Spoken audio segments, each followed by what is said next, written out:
ஏழைகள் மற்றும் ஒடுக்கப்பட்டவர்களுக்கு அதிகாரம் அளிக்க குடியரசுத் தலைவர் திரௌபதி முர்மு பாடுபட்டுள்ளார் என பிரதமர் மோடி தெரிவித்துள்ளார்.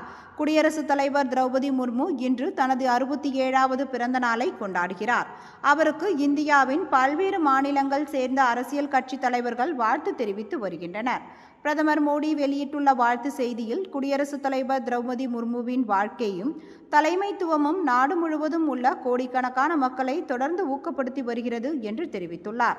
பொது சேவை, சமூக நீதி மற்றும் அனைவரையும் உள்ளடக்கிய வளர்ச்சிக்கான அவரது அர்ப்பணிப்பு ஆகியவை அனைத்து மக்களுக்கும் நம்பிக்கை மற்றும் பலத்தின் கலங்கரை விளக்கமாக திகழ்கிறது என்றும், ஏழைகள் மற்றும் ஒடுக்கப்பட்டவர்களுக்கு அதிகாரம் அளிக்க அவர் எப்பொழுதும் பாடுபட்டுள்ளார் என்றும் கூறியுள்ளார்.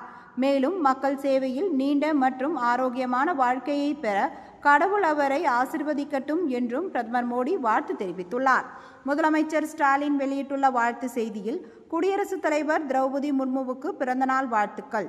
தேசத்திற்கு நீங்கள் செய்யும் சேவையில் உங்களுக்கு நல்ல ஆரோக்கியம், அமைதி மற்றும் மகிழ்ச்சி கிடைக்க வாழ்த்துகிறேன் என தெரிவித்துள்ளார்.